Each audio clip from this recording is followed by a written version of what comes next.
Attention spoiler, ne reste pas si tu n'es pas à jour dans les chapitres de ce manga. Pour les autres, bon visionnage.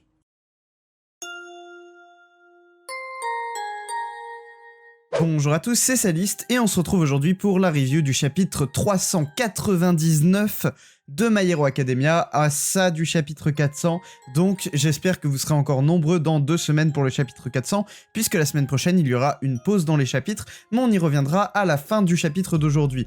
Avant que la vidéo ne commence, je vous rappelle que si vous aimez mon contenu, vous pouvez vous abonner à la chaîne, et si vous souhaitez voir les reviews de scan avant tout le monde, vous pouvez également devenir membre en appuyant sur le bouton rejoindre, juste en dessous de la vidéo, et ça vous permet donc d'avoir accès aux reviews de scan le vendredi, et d'avoir le mercredi ou le jeudi une vidéo sur les leaks des chapitres de My Hero Academia, avec certes les images en mauvaise qualité, mais j'essaye de décrypter un maximum ce que je vois, et on essaye de voir avec une traduction anglaise du chapitre ce qu'il se passe durant ce chapitre-là. Si tout ça vous intéresse, vous avez juste à vous renseigner en cliquant sur le bouton rejoindre. Souvenez-vous, la semaine dernière, All Might versus All for One, toujours ce combat incroyable qui se déroule donc sous nos yeux, avec un All Might qui avait été assez sacrément blessé, mais qui avait quand même réussi à se relever, et qui avait donc utilisé tous les restes de Hercule, donc sa voiture, pour essayer d'avoir un maximum de capacités qui sont inspirées à chaque fois des élèves, et avoir une armure perfectionnée au maximum pour tenir face à All for One. Dans ce chapitre, vous allez le voir, nous allons continuer sur notre All Might qui se bat contre All for One, mais nous allons également revenir sur Aoyama. Bref, sur ce, générique.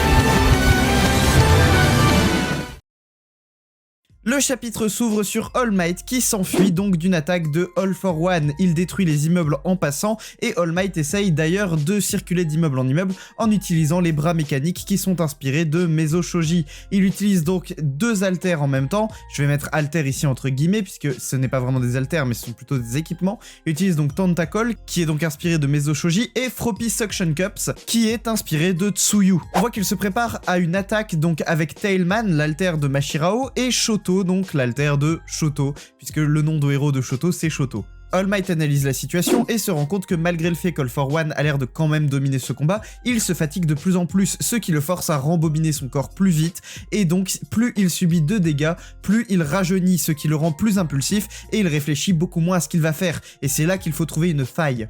Il dit donc que pour essayer donc de le blesser grièvement et qu'il rajeunisse encore plus, il faut qu'il utilise 7 haltères. On ne sait pas de quel haltère il parle, mais il mentionne un haltère en particulier, donc on verra plus loin de quel haltère il s'agit. Cependant, sa combinaison n'est pas capable d'utiliser cette technique puisqu'elle n'a pas assez d'énergie. En effet, elle a été trop grièvement endommagée pour pouvoir utiliser cette technique directement.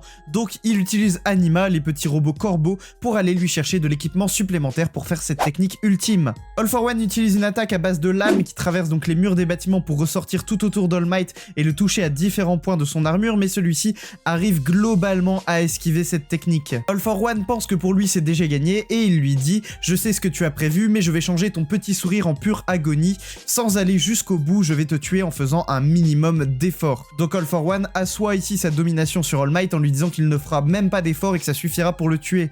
All Might s'enfuit en passant par le haut et il tombe nez à nez avec 2 énormes têtes avec des mâchoires immenses qui font hyper peur. Et arrivé tout en haut, il dit menteur à All for One puisque All for One lui a dit qu'il ferait un minimum d'efforts. Et ici, clairement, ce n'est pas le minimum d'efforts vu cet haltère ultra puissant qu'il déploie face à All Might. Mais All for One lui dit qu'est-ce que tu racontes, c'est rien du tout. Sous-entendu, l'haltère que je viens de déployer là, c'est rien du tout. C'est même pas un effort minimum pour toi. Et du coup, ces 2 bouches se mettent à attaquer All Might et à essayer de le croquer, mais celui-ci arrive à s'enfuir en utilisant des combinaisons d'haltères, sûrement celui de Ida et de Ochako, qui lui permettent d'avoir une très grande mobilité. All for One dit à All Might qu'il n'a plus son sourire sur son visage et il lui dit qu'il ressemble uniquement à un vieux croulant qui n'a plus aucun courage et que utiliser les haltères de ses mioches, donc c'est le terme d'All for One, utiliser les haltères de ses mioches, donc sous-entendu ce ne sont pas des vrais héros, ce ne sont que des enfants, pour maintenir ton apparence, tu pensais qu'ils allaient te protéger. Au même moment où il dit ça, il arrive d'ailleurs à casser une des tentacules qui était robotique et qui sortait donc de l'armure d'All Might. Il ajoute également que ce combat est actuellement filmé, et c'est vrai, nous avions vu des hélicoptères qui étaient en train de filmer le combat, et c'est d'ailleurs comme ça que c'est retranscrit directement à la police. Et il dit donc, ce combat est enregistré, ça ne te dérange pas? Tout le monde regarde, ils sont sur le point de voir le symbole de la paix tomber en disgrâce. Donc vraiment ici, il dit à All Might, tu vas mourir et tout le monde va te voir mourir, j'espère que tu es prêt à ça.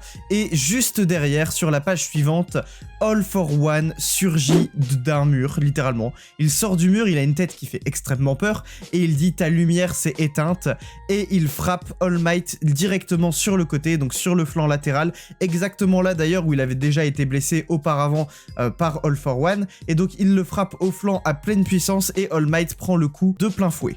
Donc ici, on va faire une petite pause quand même, All for One lui a dit ta lumière s'est éteinte. Et donc on va aller un peu plus doucement sur la page suivante, puisqu'elle démarre sur All Might qui est donc en train de protéger sa flamme. Souvenez-vous, lorsque nous avions eu le dernier combat d'All Might, celui face à All for One où il a fait son fameux United States of Smash, All Might était en train de protéger une flamme, la flamme du One for All. Ici on se retrouve encore une fois avec ce décor enneigé, donc dans le blizzard, où on voit All Might essayer de protéger la flamme, sauf qu'il n'y a plus du tout de flamme. La lumière du One for All dans All Might s'est définitivement éteinte, mais est-ce que pour autant ça veut dire que All Might est sans défense? Est-ce que ça veut dire que All Might ne peut plus se battre? Eh bien non, il dit directement à All for One, t'as toujours pas compris, il se retourne, il l'encercle directement de ses tentacules, lui met le canon directement dans la bouche, donc le canon qu'il a au bout de son bras, et utilise la fameuse attaque de Shoto, et balance un crachat de flamme directement dans la bouche d'All for One, ce qui transperce son crâne. Il ajoute que les gens évoluent et que même si sa lumière s'est éteinte, quelqu'un d'autre la prendra et la fera briller. Donc ici, en gros, il a transmis sa lumière, il a transmis sa flamme. Et à qui il l'a transmis? Eh bien à tous ses élèves. Et ses élèves lui rendent aujourd'hui avec l'utilisation de cette armure qui est inspirée de leurs haltères. D'ailleurs, sur la case tout en bas, assez intéressant, on peut voir un objet briller dans le ciel, mais quel est donc cet objet? Mais on n'a pas vraiment le temps d'y revenir puisque sur la page suivante, on arrive sur Aoyama et Fat Gum qui sont recouverts de fleurs. Il s'agit donc de l'altère de Kunieda qui est le vilain qui se bat contre eux actuellement et il utilise ces plantes pour aspirer leur énergie vitale et donc celles-ci se mettent à pousser en fonction de l'énergie vitale qu'elles ont aspirée. Ce qui explique qu'il y a une énorme plante qui sort du dos de Fat Gum puisque celui-ci étant rempli de graisse pour utiliser son altère, celle-ci a aspiré toute sa graisse pour essayer de pousser. On continue avec le parallèle d'ailleurs de la lumière puisque Kunieda dit directement « Je n'ai pas besoin de ta lumière » en parlant à donc Aoyama qui utilise ses lasers. Et d'ailleurs on a une petite précision en bas de page sur où est-ce que se trouve actuellement Aoyama et Fat Gum. Donc c'est à 300 mètres au nord-est de l'endroit où s'est déroulé le plan divisé pour mieux régner puisque c'était donc le plan où ils se sont tous séparés à travers des portails que Monoma avait créés.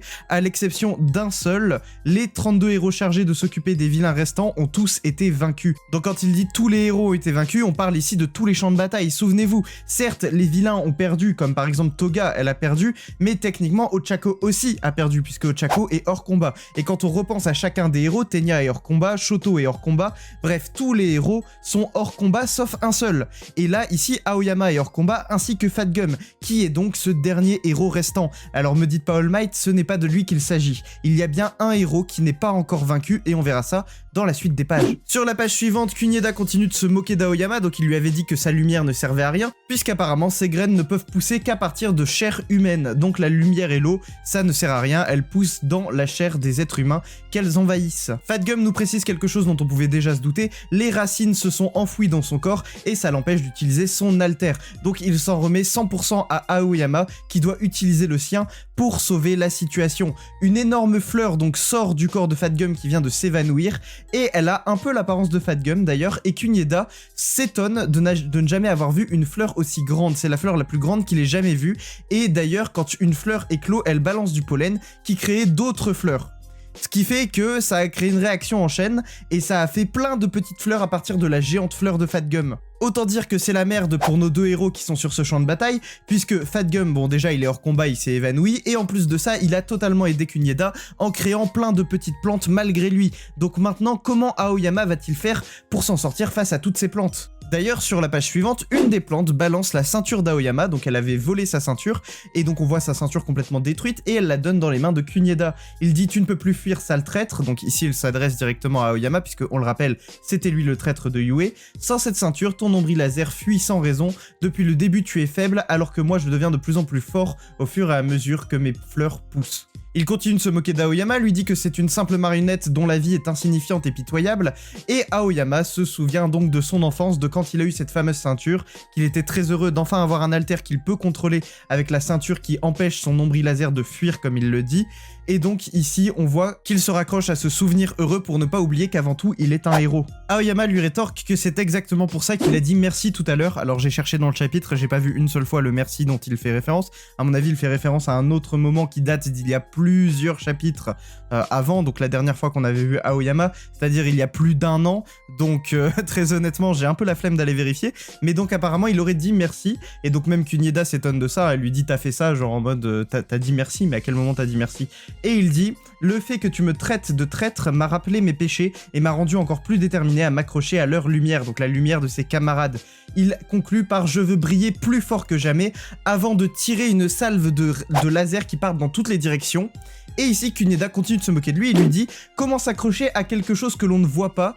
Tu mourras. » Et derrière lui, on voit apparaître Toru Hagakure. C'était elle, la seule héroïne à ne pas être encore vaincue, puisqu'en fait, Toru, bah on la voit pas. Et comme on la voit pas, bah on peut pas savoir dans quel état elle est. Et en fait, depuis le début, elle était avec Aoyama et Fat Gum, mais elle était cachée, puisque celle-ci n'étant pas visible, Kunieda n'a jamais remarqué sa présence. Et alors je le rappelle du coup, mais une des particularités de l'alter de Toru, ce n'est pas uniquement qu'elle est invisible, mais c'est qu'elle peut refléter, réfléchir plus précisément, la lumière qui lui arrive directement dessus. Ce qui fait que 1, on la voit puisqu'elle réfléchit énormément de lumière, mais 2, elle peut rediriger les rayons de Aoyama. Donc même si celui-ci est incapable d'être précis, puisqu'il tire dans toutes les directions, on a donc derrière Toru qui va rediriger les lasers directement dans la tronche de Kunieda et qui dit à Aoyama « Je t'attendais, héros ». Donc ici elle reprécise bien la symbolique du fait que c'est un héros, que Aoyama est un héros et que ce n'est pas juste un traître, il fait vraiment partie des héros.